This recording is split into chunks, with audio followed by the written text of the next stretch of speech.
Max Hooper, head coach of the Texas Legends. Congrats, man. Thank you. Thank you. Very happy to be catching up and I was very happy when you reached out for a second edition of the podcast. So I see you're going very strong. So it should be fun. A lot has changed in 4 years. 4 years was the last time we did this. You were the associate head coach, I believe, of the Lakers, and now you have your own team. Yeah. Yeah, I was still doing video and player development at the time, and it was either we were coming out of the pandemic and things a lot has changed for sure. A lot has changed. It's this business is the nature of being in the coaching profession. It's natural to move from place to place to place, but I am fortunate enough to have. I'm going on my fifth season in Dallas, so it'll be my. It's a rarity in this business to have that much of a runway in one place, but I've enjoyed it. It's been positive. I've been promoted twice in the time that I've been in Dallas, so it's all good and kind of fun to reflect back right there and think about what I was doing at the time. So very cool. How has your day to day changed now that you have your own team with the Texas Legends? Well, right now, I mean, it's still preseason mode, and the biggest goal of the program and of hiring someone from the Mavs to come to the Legends is integration, right? It's that full integration of the Mavs and the Legends. So right now, we're still basically this season started at the beginning of summer league. So right now, it's been building with those guys. We gave them a little bit of time off. We got back to work in August, and now it's been building preseason workouts, but it's still within the Mavericks confines and within their facility. We're still working with the Mavs coaches. A number of the players that will be with me are going to Mavs training camp, so we're still integrated, but we're slowly but surely now starting to fragment off where we get more G League guys in town and we're doing more G League specific workouts, but I'm still very much in what the Mavs are doing. So I want to execute Jay Kidd's vision, our offensive coordinator's vision, our defensive coordinator's vision the best I can. So I'm sitting there with them side by side, day to day, installing and just getting the foundation built in. So they get to learn from the Mavs coaches, the guys who I'll be coaching, and then as this time goes on, what are we here at? We're September 25th. As the time goes on, that we'll segment off, and then I'll be focusing on just the Legends players once Mavs preseason ends.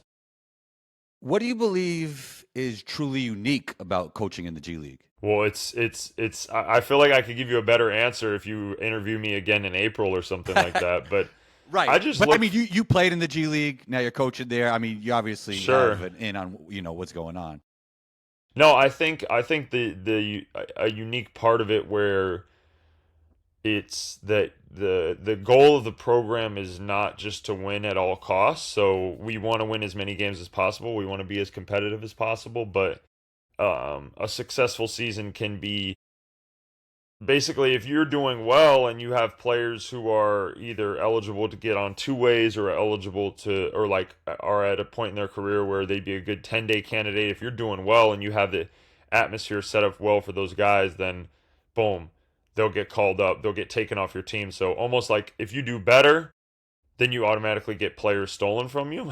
So I think that's probably rare. You don't really deal with that I mean, in the NBA, there's trades, I guess, but it's not really like, and in college, you're not losing players just that will join other teams mid-season. So it's quite a unique league in that sense. I think to answer your question directly, but there's just like I feel like the fluctuations and changes in roster and changes in your roster and your teams you're playing is going to be more than any other league you would coach in the world. So I think that's something that's super unique about it.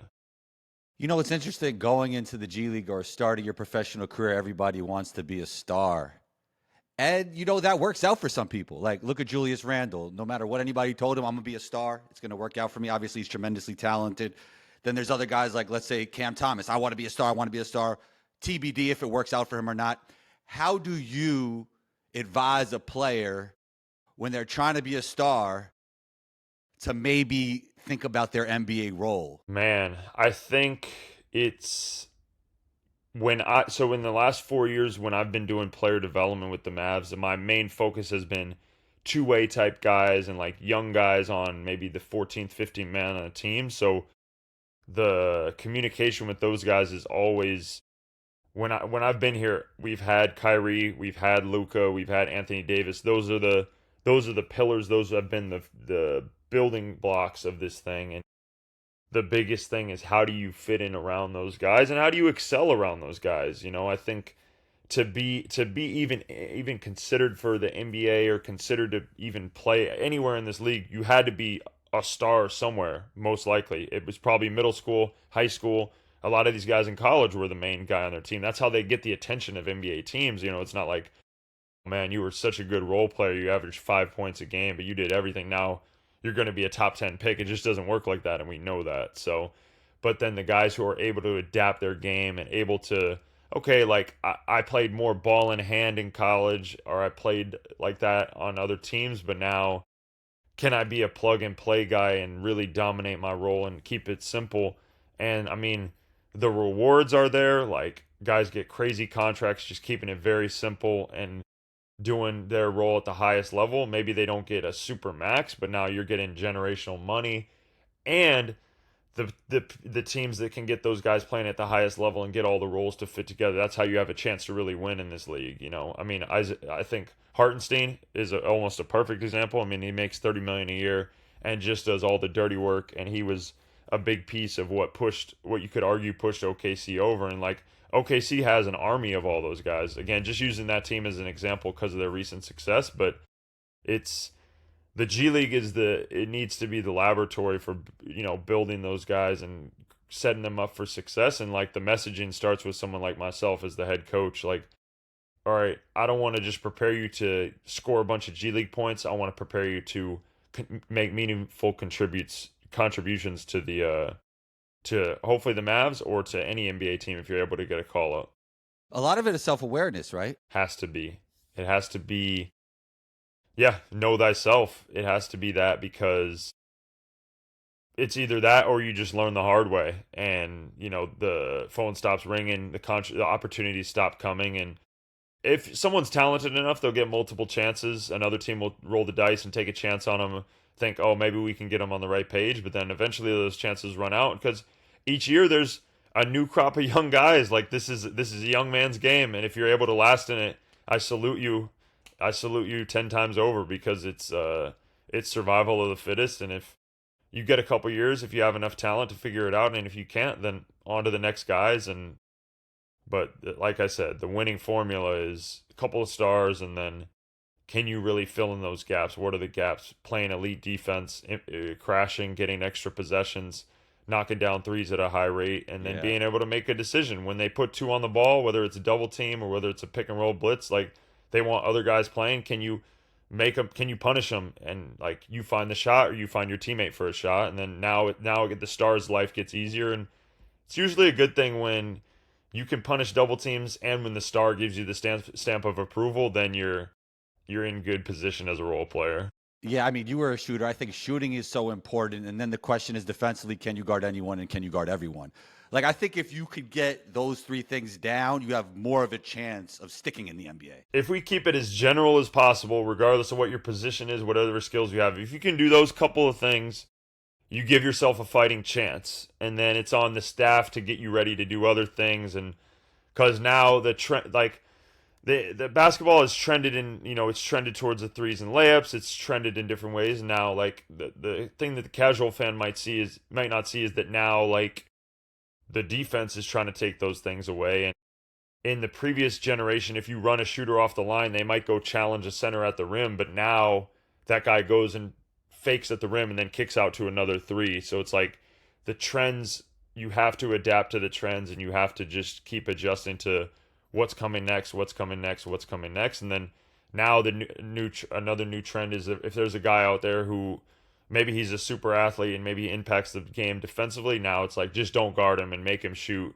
And then, like, can you be comfortable in those situations? Can you learn to knock them down? And if you're not going to shoot 8 or 10 threes again, then can you learn what to do in those situations, versus just now the offense stalls out and then you give it back to the star with 4 seconds on the clock. Now you go make the next play. So with role players, it's like, you work on their shooting, you work on their defense, their scheme understanding, but then you also work on doing something with the ball, because they're going to be the guys that the opponents, anyone but the star. Like, and then make those guys make the plays. And then now if you develop them, put them in those situations, prepare them, now they can make those plays, and you can score on those aggressive defenses.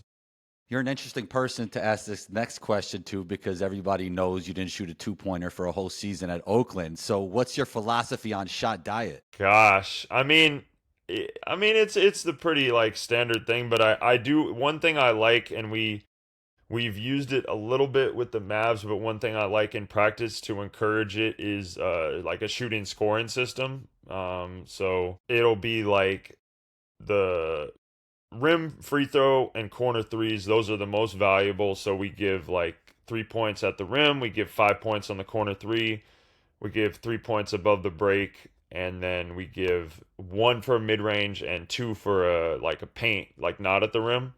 So if you're a competitor and you want to win a game, I think you're going to take the shots that are most valuable because we've like artificially made it like that in practice. But then with in the game, if you look there, we made like a graphic, and I'm sure it's online or something, just which spots produce the most amount of points per shot or whatever, and the locations that I highlighted with the most points are the ones that pump out the most points consistently. Again, NBA, it's 82 games, so like if a player is struggling to understand like shot selection and shot profile, like it's extended out over a full season. So if we're consistently taking these shots, maybe one game it doesn't pay off for us, but you're going to give yourself the best chance. And another thing I do have, so in that order, it's like free throw, rim, corner three, above the break three, non-rim paint, and then a mid-range is the last one. And so that's like kind of, I guess, shot diet, if that answers your question. But then another one is the worst shot is no shot. So like you want to be a low turnover team. Yeah, Percent. How exactly. much? So you How want much to of be, that is just shooting it earlier in the shot clock? Because I feel like the longer you wait, the higher the chance of a turnover, right? well, I mean, naturally, just the more you have the Yeah, yeah. ball, the more likely you are to turn it over. Right. So I think like taking early shots in the possession is crucial when you're open and it's the right Yes, shot. yes, 100%. Um, there's a couple of different pieces I want to touch on. One is like just getting the ball in the paint, whether you shoot or not, like is a massive increase in points per possession. So that does account for when you drive and shoot the layup, but when you shoot the three off the paint pass, that's the one that goes higher, even higher percentage. I have them all written down on a chart in terms of like which shot produces what points, and I'm just using like the whole NBA from last season. But then with that, it goes to the like I was saying with turnovers. Everyone says, oh, like mid-range inefficient shot, but I think a mid-range is 0.86 average point per shot, but then a turnover is zero point 0.0 points per shot. So and you can offensive rebound a mid-range. So even if you can't get a shot is better than no shot basically. So we want to avoid turnovers as best we can, and we not necessarily encourage taking bad shots, but you'd rather take a tougher shot than turn it over. Is my biggest thing because it gets it on the rim. Hopefully, you've coached your team to offensive rebound appropriately, not giving up transition, but offensive rebound within your scheme and create extra chances to shoot. But it only makes like it's intuitive and logical that the more times you have to shoot, the more likely you're going to be able to score. So if you can create that those extra shots, then to me that's better than playing to a turnover. I had a coach overseas who had an interesting philosophy on why a paint touch leads to a higher percentage from three because he believes that we practice often with a rebounder underneath the basket. Could be part of it. I mean, I think we try. So a big thing that I try to teach and try to work with all the coaches that I. So now as I'm like leading player development, a big thing is um, everyone always says game shots, but I like creating the variability of games. So I like having the pass come from different areas. So when we're doing a drill, I'm always trying to change the way the player is shooting the shot, but I'm also trying to change the pass location. So sometimes it might be from under the rim because that does happen if you drive and kick. It does happen, but then maybe it's from we set up a second passer, so I might have the coach who's passing to the player. They can pass it, or they have the option to pass it to a second passer. Boom, change the passing angle, change where the player's receiving it. Sometimes the pass is high, sometimes it's a bounce pass. If it's transition, sometimes you have to like turn and then look towards the basket, so you don't know exactly where it's coming from. So I think there's probably some merit to that. The way we have it set Ever up, heard that? Have you ever heard that before?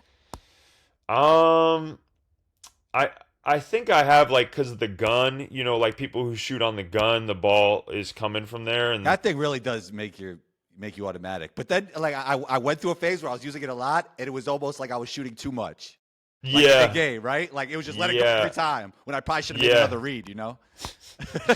yeah. I think there's a place for all tools. It's just it's the coach's job to apply them correctly, or even the player, because usually the gun you're usually solo or maybe with one other player. But like I think, but I have used the gun where it'll kick out to me and then I'll throw it to a player or stuff like Yeah, that. that's great. Yeah. But I think the shooting, so I had never really heard that one exactly, but I mean it makes sense, like if over the course of your lifetime, not just in a season. But with the Mavs and when I've been working in the NBA, we have the resources where we have people rebounding, so it's like we do the best we can where you're not really receiving too many passes that are coming from there. We have a rebounder, have a passer, redirect the ball and everything.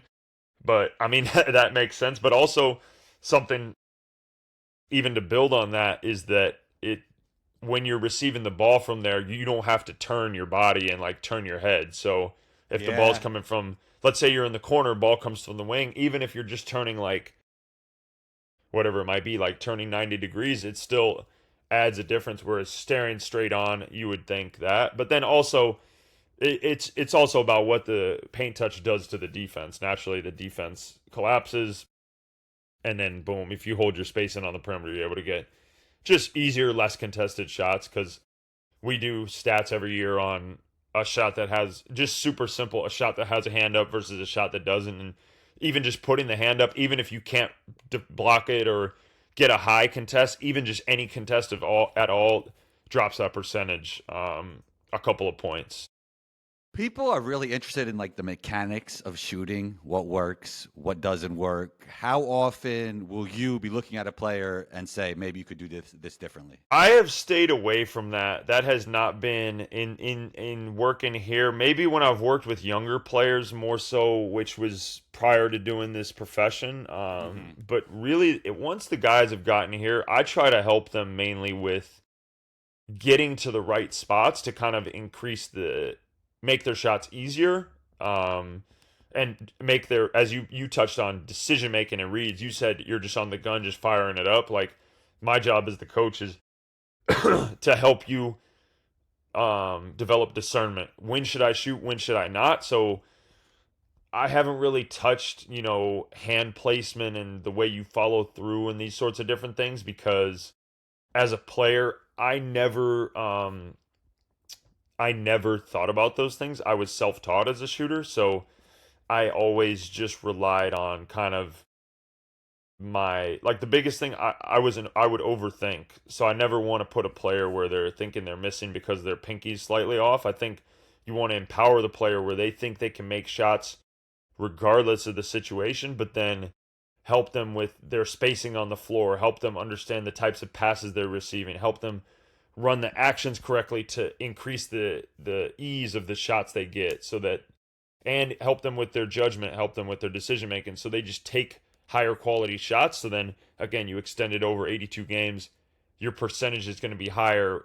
So you're going to become a better shooter without really like completely changing your form. And yeah, like I haven't really done like a shot overhaul with guys. It's mainly just been kind of like habits of where you end up and make your shots easier. How much does form matter when shooting the basketball? Because I believe form is just the way you shoot it, and the way you shoot it, in my mind, does matter. Form definitely matters. I believe there's a handful of like absolutes, number of which is like hand under the ball, shoot the ball up, like shoot the ball straight. These types of things are kind of, but those are kind of vague in general. Like there's a variety of methods of which you can get to those points, I think. And I think the coaching, while it might be more science than art, I think the players are more art than science. These guys are, or musicians. This is not a scientist measuring the beaker and heating things on the Bunsen burner. This is a rock star jamming out in front of 40,000. These are guys who are cerebral, and they're just like geniuses on the floor, geniuses of movement, geniuses of reading defenses, and like they're just reacting to what they see when they do their moves, and then their shot. I mean, like I've been around. In my NBA career, I've been around LeBron, Anthony Davis, Luka, and Kyrie. Like these are historic players, and like it's just there's no thought, there's no hesitation. It's just absolute trust in your abilities, and like yeah, the form is important and the foundation is there. But again, these players have been doing this for so long that like when they're in that moment, there's no thought. And even with the role players, when you got that corner three, and I've been in that position, I've been where it's like my job is to make shots. You can't think you can think consciously on defense. You can't play offense like now I'm gonna do this, now I'm gonna do this, now I'm gonna keep my elbow in, now I'm gonna keep my hand straight. Now like you just have to flow and find that rhythm, and that like the best guys are the ones who are able to trust what they do, trust their mechanics, and avoid that like paralysis of overthinking and trying to do too much in their head, basically. You mentioned the Lukas, you mentioned the LeBrons. The NBA obviously has the generational talents, and there's not a lot of that in the G League. But outside of that, what's the biggest differences when it comes to styles of play and level of play?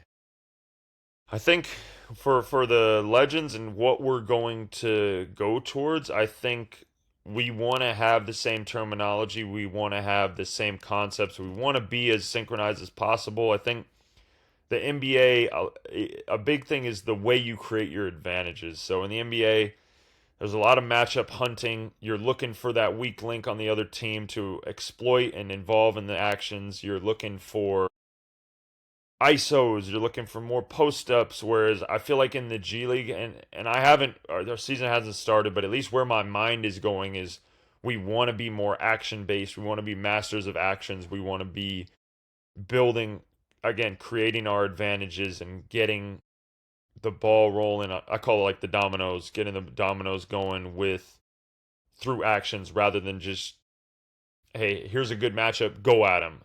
That's not really going to be our MO. Maybe at times, but in the NBA, these superstars are so good offensively that they command a double team, so they give you the advantage just by being on the floor. Yes. And Yes.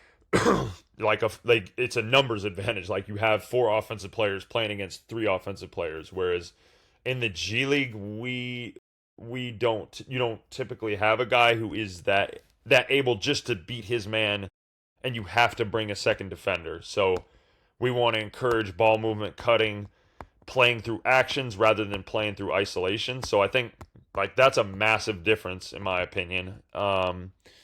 In terms of stylistically where things are going to go, even if we have the same plays and the same sets and the same organization, what we're going to play to is going to be different. And then another thing is a lot of the G League is the bigs are not there, so you don't have 7-foot backup bigs in the G League. We actually do have two centers who are like NBA size centers, but a lot of teams are playing small ball centers, and you do see that in the NBA. But I just think the G League is just not as much height and size, so playing with less true centers would be another difference. When you said creating advantages from an individual standpoint, I think of Jokic, and I also think of a lot of the European players. Why do you think, even though players from the States are very highly skilled and they're very athletic, maybe they're not creating advantages like European players are? Maybe you don't believe that? Man, it's tough because by advantage, all I mean is that we have either you have a step. Basically, you have to put a second defender towards the ball, and he has to leave his man. So Yeah. that's because either Yeah. I've beaten you off the dribble, or I'm scoring on you so much that hey, we need to get the ball out of your hand. Now we're playing a 4-on-3 advantage. Or if I beat you off the dribble, Here comes the help. Now I kick it. Now it's a man advantage. So I mean, Jokic is just a walk-in advantage creator, basically. Like he makes so much happen on the floor, and a lot of these guys do. But I think it's his, like, in order to capitalize on the advantage. Number one, the players have to be in the right positions. Like if you and I are standing on the backside and we're holding hands right next to each other, then one player can guard two players, and then that kind of negates your advantage. So it's being in the right places, it's Hmm. being in the right Yeah. locations where you can take advantage of those advantages. Kind of a funny way of saying it, where you can exploit the advantages, but um, it's triggered by that first pass. So if I draw a second defender, but I can't pass out of it and get it to the next guy to make the next play, then our team can't take capitalize on it. But like you said, Jokic, elite supreme passer. As soon as a double team comes, he's able to pass out of it. Now that lets the next guys make the play. If he beats his man, here comes the second defender. Boom, passing is on point. So I think um, I'm not going to go like full generalization and say European players capitalize on advantages better for a quote or something, but I think the better passers are able to capitalize on it better versus a guy True. Like who Halliburton's from here, right? So he's yeah, exactly, yeah, yeah, exactly. yeah, What a glorious passer he is. So yeah. country of origin, I would need more time to All do a right, full my deep thing is, dive is on like that. I think we have the most athletic players. I even think we have the most skillful players. But when it comes to reading the game and creating advantages, I do think international players have a slight advantage in that regard. Could be. I would need to do more of a deep dive to fully confirm that. There's talented players all over. I There are, think there are. I would definitely agree with in terms of raw speed, athleticism, verticality, all that. Like the American players definitely have it, and they've definitely the guys at the highest level have all figured it out. But I don't know if the youth game, the way it's played here, lends itself towards playing that way. I think, and again, I haven't watched AAU lately. This might be just following a narrative, but I think very transition based, very not so much manipulating the game or playing out of different screens, different actions, stuff like that. Again, gross generalization, so don't want to trash a system that I'm not fully up to speed on. But I mean, if you just watch the Olympics, you see how these overseas teams play, or watch Eurobasket or whatever. Like ball movement, player movement, great spacing, flow of offense, which I don't think you see promoted through the youth system here quite at the level. So that could definitely be a part of it. And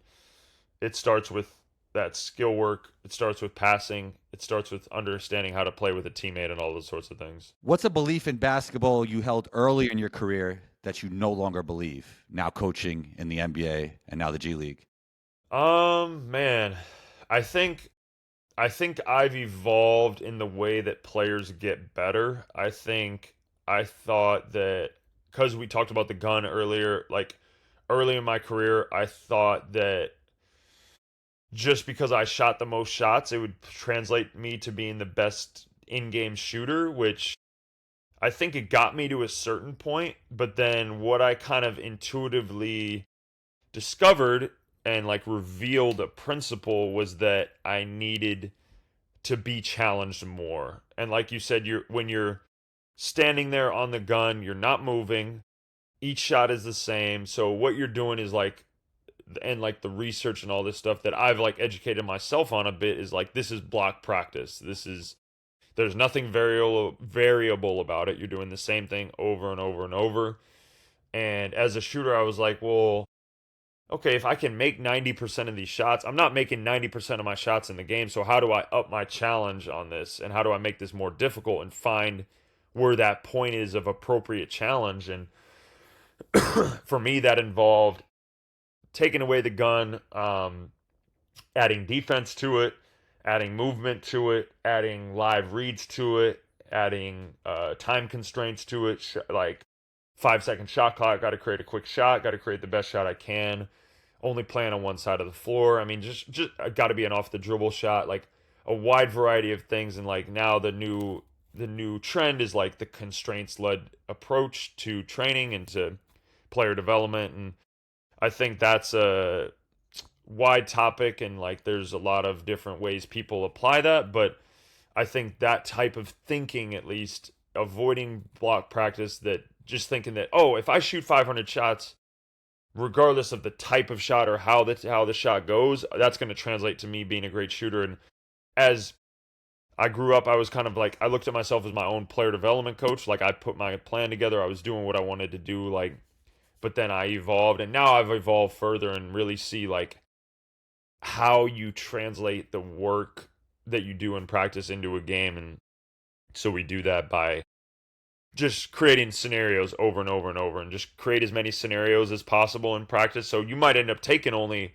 150 shots, and but each of those shots really matter, and there's no mindlessness to it. It's about making a read, and then I also put like different stipulations on it, where it's like, all right, you got to make this read first, make the correct read, knock down a shot, and then after that you get an extra shot. If you miss that one, the rep doesn't count. So it's like you're creating that game feeling of pressure, right? Quote unquote pressure. Versus when you're shooting on the gun, you know there's another shot coming. You know there's another shot coming. Right. You never really feel that sensation of, and we've all felt it when you get a big shot, that ball feels a little bit heavy, and you got to take that extra bit of concentration to knock it down. Like I try to manufacture those situations over and over and over in the workouts, and then, you know, doesn't guarantee you're going to shoot a certain amount in the game, but at least like based on what people have researched and what they find most effective, now it's a more complete development plan versus, oh, hey, you shot 800 shots, but I shot 1,000. That's going to make me a better shooter. I think I've definitely evolved and learned, and if you ask me that question in 5 years, then it's all going to be different probably. So it's like that's what playing and coaching in this game, and that's what life is. Like That's you what got to 100%, adapt. 100%. Yeah, What you believe today, you won't believe probably 5 years from now. And what's right? So we don't know what's right and what's wrong at the end of the day. exactly. And if you do, then you'll probably get left in the dust. So, Yes. sorry, that was long-winded, but that's all good. That's a trending topic these days, and I think it's important to be up to date on what really is out there. All right, two more things, and then we'll get out of here.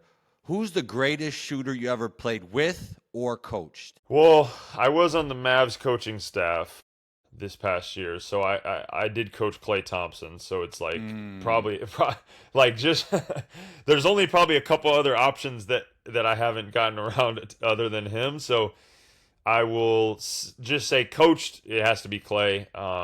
Shooting genius. The master of not thinking and just shooting. Like the way he prepares, he creates the environment, he creates the mindset because of his, like, he lives it. He lives the shooter's mentality. The previous shot is never affecting the next shot with him. And he is, as everyone always says, like, but when you're on the road and everyone's booing at you, like everyone always says, oh, I'm one shot away from being hot. He truly is, and he does it in the big moments, and he's the complete package as far as a shooter. And the resume, I don't need to gas him up any more than he's already been gassed up, but he speaks for itself. But seeing it up close in person, you see why why he hits the big shots. You see why he has those blow up quarters, but it's because either he's in that flow state or he's doing everything humanly possible to get to it. Like as a shooter, he's all about rhythm. He's all about finding his groove, and he's all about those different things. So, seeing him up close in person, I actually had the fortune of his high school was in my conference in when we were both in high school, or he was in college, and so I actually got to sneak into a couple of his skill development workouts way back in the day. We're talking 2009, 2010, when I was in high school and he was in college, and he and I got to go toe to toe in some shooting contests way back in the day, which were fun. Who won? Very fun. Who won, Max? On the whole, I'm definitely going to tip my cap and say that Klay got the wins, but I will write in my diary and tell my grandchildren that I was able to get a couple wins against Klay. Okay. In the sweaty gym in Orange County. Will you go undefeated against your players this year? That's what I want to know. Oh man, if they get the chance, I'll have to do my best. I'll have Okay. to do my best. I Okay. want my players to make as many shots, so maybe now the mentality's shifted a little bit, Give them confidence. Are you shooting? Are you Absolutely. shooting every day now? Still? I always try to shoot whenever I can because it's my cardio, so I just shoot and get my It's own awesome. rebound. Yeah, it's awesome. No Yeah. passes from under the rim anymore, but Okay. I've shifted the mentality, but it's just You, stay fit, stay sharp. that would be a great YouTube video, like Max Hooper's shooting workout. Just put that up. Absolutely. Make a great thumbnail. Add a title. Texas Legends. Put that out. Look, man, I I'm should marketing throw it up already. there. Yeah, I marketing should throw it already. up there. All right. Last thing, very important. The most important thing. Very important. You are now Okay. coaching in the Gatorade League. What's the greatest Gatorade flavor ever? Oh man. I was never picky on that, honestly. Is Mm. do people should I have a strong opinion on that? I feel like as since I'm not a player, I feel like I haven't had a Gatorade in a long time, but Well, it's all water, now huh? yeah, now it's like now the rave is all the electrolyte waters. But I'll take a stance. I'll just keep it simple with lemon lime. Okay. Very Yeah. classic. Yeah, very classic because you just like when you're again like thinking Gatorade takes me back to AAU days and like 6 games a day or whatever, and it's like Yeah. when you run down the street to the gas station, if you have some obscure flavor as a favorite, it might not be available, but you know that Ah, lemon lime, you know that fruit punch, and you know that lemon lime is going to be there. So look at that. Look at that. Classic. Max, thanks for taking the time, man. Really appreciate you. You're always a pleasure. Yeah, this was really Always a fun, man. pleasure. When I had a conversation with you, not on the pod in summer league, I realized that you were going to really take it to the next level. Just the focus, the dedication. I mean, to make it this far, it has to be a little bit of an obsession at this point, right? Like just you and coaching. Yeah, I mean, you and I have talked about my shooting exploits or whatever, like just Yeah. as a player, and I've kind of explained my background. Obviously, I haven't known you that long, but I've explained where I've come from and like how I was wired as a player. And one day when I was like, all right, I'm not playing anymore. I'm not chasing that dream. I'm not, chasing that goal of playing in the NBA and playing at the highest level. It just flipped the switch and just like put that dedication, obsession, whatever word you want to use, addiction to it Yeah. into coaching. And it was like, I love to play for fun. I love to play for cardio, but now it's like when you turn over the coin and look at the other side of things and just view the game through a different lens and understand how players fit together, understand looking at a player from another team, how they can help your team and coverages, actions, like all that stuff. It's definitely like what I'm meant to be doing, and I love it. It's a passion. It's everything for me. But also, I do find that I'm at my best when I'm doing other things I enjoy. When I'm spending time with my wife. When I'm like thinking about my dogs. When I'm riding bikes. When I'm going on runs. Because then I come back fresher. I come back reinvigorated with new ideas and like. So I think you kind of it's a lifestyle. Like you have to set up your life to be a successful coach because it's not a regular schedule, right? It's not a 9 to 5.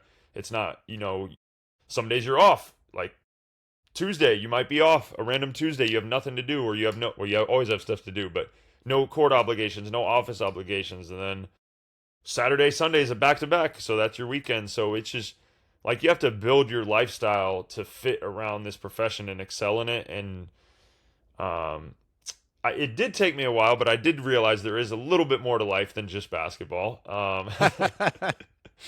That's a joke, but again, that building other things in your life that you find value in, so that it's not the only thing, although it takes up a lot of your energy. Is kind of that's how I've found I found it to be more sustainable that way. Okay. Um, a dinner with my wife, I think that helps me become a better coach because then when I come back to it, I'm so much fueled up and I have so much energy to give, and like I find myself going on E if I don't take care of myself and protect my life and let it fully take over. But yes, there is a certain level of obsession. Max, thanks for taking the time. You're always welcome back. Talk soon, man. Oh, always a pleasure. Looking forward to it.